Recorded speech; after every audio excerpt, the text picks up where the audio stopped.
नमस्कार दोस्तों, स्वागत है आपका अपना चैनल अजीत सर ऑफिशियल में। आज हम बात करेंगे उस स्थान के बारे में जो न केवल एक मंदिर है बल्कि करोड़ों लोगों की आस्था और संघर्ष का प्रतीक है।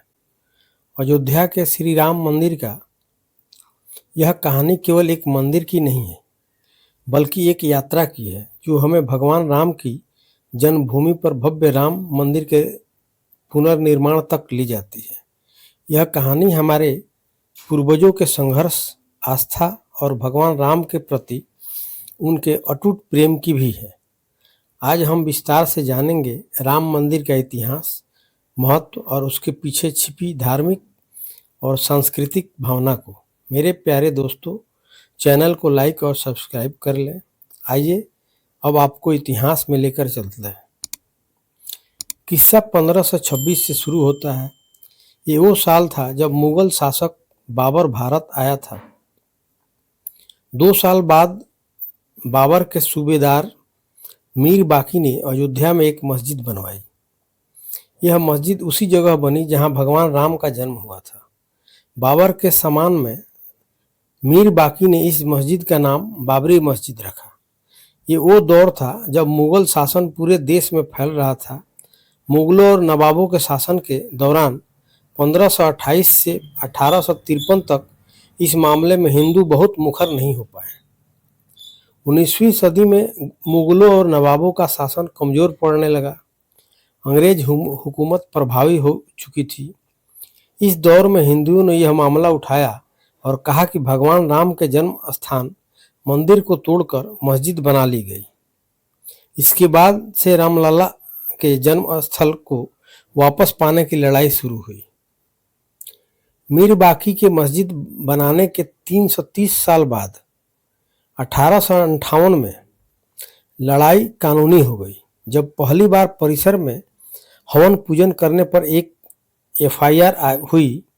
1 दिसंबर 1858 को अवध के थानेदार शीतल दुबे ने अपनी रिपोर्ट में बताया कि परिसर में चबूतरा बना है। ये पहला कानूनी दस्तावेज है जिसमें परिसर के अंदर राम के प्रतीक होने के प्रमाण हैं। इसके बाद तारों की एक बाड़ खड़ी कर विवादित भूमि के आंतरिक और बाहरी परिसर में मुस्लिमों और हिंदुओं को अलग अलग पूजा और नमाज की इजाज़त दे दी गई। 1858 में हुई घटना के 27 साल बाद 1885 में राम जन्मभूमि के लिए लड़ाई अदालत पहुंची, जब निर्मोही अखाड़े के महंत रघुवर दास ने फैजाबाद के न्यायालय में स्वामित्व को लेकर दीवानी मुकदमा दायर किया।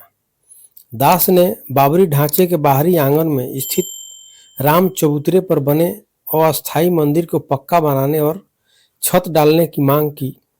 जज ने फैसला सुनाया कि वहां हिंदुओं को पूजा अर्चना का अधिकार है, लेकिन वे जिला अधिकारी के फैसले के खिलाफ मंदिर को पक्का बनाने और छत डालने की अनुमति नहीं दे सकते। एक और जहां देश भर में अंग्रेजों के खिलाफ आंदोलन चला कर आज़ादी लेने की मुहिम जारी रही, वहीं दूसरी ओर राम जन्मभूमि की लड़ाई भी जारी रही।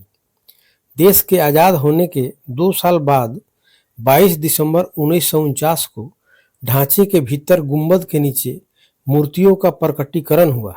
आज़ादी के बाद पहला मुकदमा हिंदू महासभा के सदस्य गोपाल सिंह विशारद ने 16 जनवरी 1950 को सिविल जज फैजाबाद की अदालत में दायर किया। विशारद ने ढांचे के मुख्य गुंबद के नीचे स्थित भगवान की प्रतिमाओं की पूजा अर्चना की मांग की। करीब 11 महीने बाद 5 दिसंबर 1950 को ऐसी ही मांग करते हुए महंत रामचंद्र परमहंस ने सिविल जज के यहाँ मुकदमा दाखिल किया। मुकदमे में दूसरे पक्ष को संबंधित स्थल पर पूजा अर्चना में बाधा डालने से रोकने की मांग रखी गई। 3 मार्च 1951 को गोपाल सिंह विशारद मामले में न्यायालय ने मुस्लिम पक्ष को पूजा अर्चना में बाधा न डालने की हिदायत दी। ऐसे ही आदेश परमहंस की तरफ से दायर मुकदमे में भी दिया गया। 17 दिसंबर 1959 को रामानंद संप्रदाय की तरफ से निर्मोही आंकड़े के 6 व्यक्तियों ने मुकदमा दायर कर इस स्थान पर अपना दावा ठोका। साथ ही मांग रखी कि रिसीवर प्रियदत्त राम को हटाकर उन्हें पूजा अर्चना की अनुमति दी जाए। यह उनका अधिकार है। मुकदमों की कड़ी में एक और मुकदमा 18 दिसंबर 1961 को दर्ज किया गया। ये मुकदमा उत्तर प्रदेश के केंद्रीय सुन्नी वक्फ बोर्ड ने दायर किया। कहा कि यह जगह मुसलमानों की है, ढांचे को हिंदुओं से लेकर मुसलमानों को दे दिया जाए, ढांचे के अंदर से मूर्तियां हटा दी जाए। ये मामले न्यायालय में चलते रहे। फैसलों की बात करें उससे पहले राम काज के लिए हुए कुछ और आंदोलनों की तरफ चलते हैं। बात 1982 की है। ये वो साल था जब विश्व हिंदू परिषद ने राम, कृष्ण और शिव के स्थलों पर मस्जिदों के निर्माण को साजिश करार दिया और इनकी मुक्ति के लिए अभियान चलाने का ऐलान किया। 2 साल बाद 8 अप्रैल 1984 को दिल्ली में संत महात्माओं, हिंदू नेताओं ने अयोध्या के श्री राम जन्मभूमि स्थल की मुक्ति और ताला खुलवाने को आंदोलन का फैसला किया। मुकदमों की बात हुई है तो फिर से कानूनी लड़ाई की ओर चलते हैं और बात फैसलों की करते हैं। एक फैसला 1 फरवरी 1986 को आया जब फैजाबाद के जिला न्यायाधीश के.एम. पांडे ने स्थानीय अधिवक्ता उमेश पांडे की अर्जी पर इस स्थल का ताला खोलने का आदेश दे दिया। फैसले के खिलाफ इलाहाबाद उच्च न्यायालय की लखनऊ खंडपीठ में दायर अपील खारिज हो गई। जनवरी 1989 में प्रयाग में कुंभ मेले के दौरान मंदिर निर्माण के लिए गांव-गांव शिला पूजन करने का फैसला हुआ। साथ ही 9 नवंबर 1989 को श्री राम जन्मभूमि स्थल पर मंदिर के शिलान्यास की घोषणा की गई। काफी विवाद और खींचातान के बाद तत्कालीन प्रधानमंत्री राजीव गांधी ने शिलान्यास की इजाजत दे दी। बिहार निवासी कामेश्वर चौपाल से शिलान्यास कराया गया। 1990 के दशक में आंदोलन तेज हो रहा था। इस बीच सितंबर 1990 को लाल कृष्ण आडवाणी रथ यात्रा लेकर निकले। इस यात्रा ने राम जन्मभूमि आंदोलन को और धार दे दी। देश की राजनीति तेजी से बदल रही थी। आडवाणी गिरफ्तार हुए। गिरफ्तारी के साथ केंद्र में सत्ता परिवर्तन भी हुए। भाजपा के समर्थन से बनी जनता दल की सरकार गिर गई। कांग्रेस के समर्थन से चंद्रशेखर प्रधानमंत्री बने। ये सरकार भी ज्यादा दिन नहीं चली। नए सिरे से चुनाव हुए और एक बार फिर केंद्र में कांग्रेस सत्ता में आई। इन सब के बीच आई वो ऐतिहासिक तारीख जिसका जिक्र किए बिना एक किस्सा पूरा नहीं हो सकता है। तारीख थी 6 दिसंबर 1992। इस दिन अयोध्या पहुंचे हजारों कार सेवकों ने विवादित ढांचा गिरा दिया। इसकी जगह इसी दिन शाम को अस्थायी मंदिर बनाकर पूजा अर्चना शुरू कर दी। केंद्र की तत्कालीन पीवी नरसिंहा राव सरकार ने राज्य की कल्याण सिंह सरकार सहित अन्य राज्यों की भाजपा सरकारों को भी बर्खास्त कर दिया। उत्तर प्रदेश सहित देश में कई जगह सांप्रदायिक हिंसा हुई जिसमें अनेक लोगों की मौत हो गई। अयोध्या श्री राम जन्मभूमि थाना में ढांचा ध्वंस मामले में भाजपा के कई नेताओं समेत हजारों लोगों पर मुकदमा दर्ज कर दिया गया। इसके साथ ही रामकाज की कानूनी लड़ाई में मुकदमों की संख्या में और इजाफा होने लगा। बाबरी ढहाया जाने के बाद 2 दिन बाद 8 दिसंबर 1992 को अयोध्या में कर्फ्यू लगा था। वकील हरिशंकर जैन ने उच्च न्यायालय की लखनऊ खंडपीठ में गुहार लगाई कि भगवान भूखे हैं, राम भोग की अनुमति दी जाए। करीब 25 दिन बाद 1 जनवरी 1993 को न्यायाधीश हरिनाथ तिलहरी ने दर्शन पूजन की अनुमति दे दी। 7 जनवरी 1993 को केंद्र सरकार ने ढांचे वाले स्थान और कल्याण सिंह सरकार द्वारा न्यास को दी गई भूमि सहित यहाँ पर कुल 67 एकड़ भूमि। अप्रैल 2002 में उच्च न्यायालय की लखनऊ खंडपीठ ने विवादित स्थल का मालिकाना हक तय करने के लिए सुनवाई शुरू हुई। उच्च न्यायालय ने 5 मार्च 2003 को भारतीय पुरातत्व सर्वेक्षण को संबंधित स्थल पर खुदाई का निर्देश दिया। 22 अगस्त 2003 को भारतीय पुरातत्व सर्वेक्षण ने न्यायालय को रिपोर्ट सौंपी। इसमें संबंधित स्थल पर जमीन के नीचे एक विशाल हिंदू धार्मिक ढांचा मंदिर होने की बात कही गई।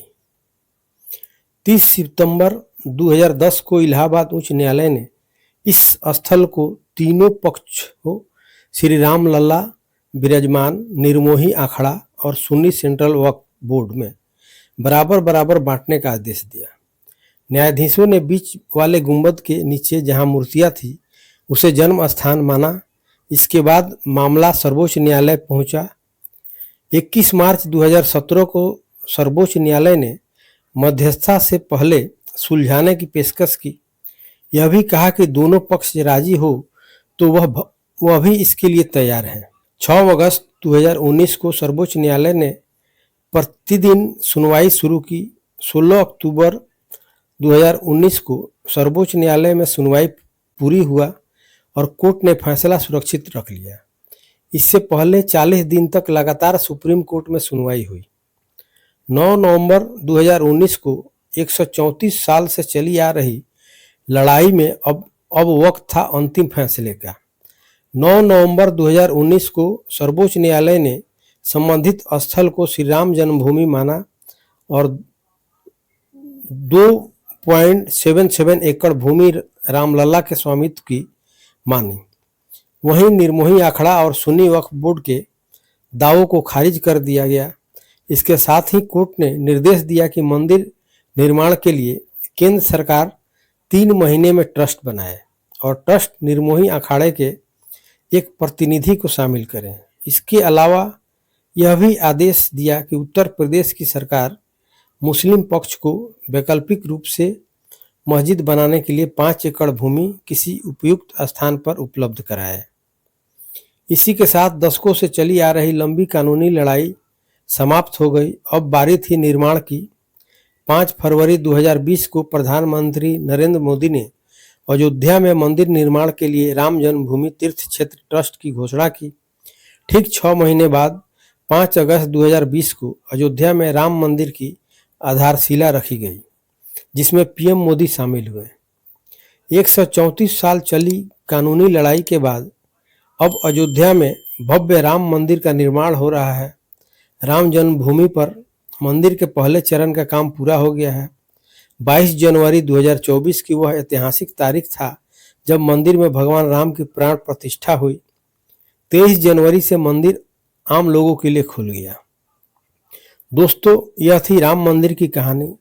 एक मंदिर जो हमें हमारे अतीत, संस्कृति और धर्म से जोड़ता है। यह मंदिर हमारे इतिहास का प्रतीक है, जो सदियों से चली आ रही उस आस्था और विश्वास को दर्शाता है जो भगवान राम के प्रति हर हिंदू के दिल में है। आशा है कि इस वीडियो के माध्यम से राम मंदिर का महत्व आप समझ पाए होंगे। अगर आपको यह वीडियो पसंद आया हो तो इसे लाइक, सब्सक्राइब और शेयर करें। अपने विचार हमारे साथ कमेंट सेक्शन में ज़रूर साझा करें। आप सभी अपना कीमती समय दिया, इसके लिए आप सभी लोगों को तहे दिल से आभार। बहुत बहुत धन्यवाद।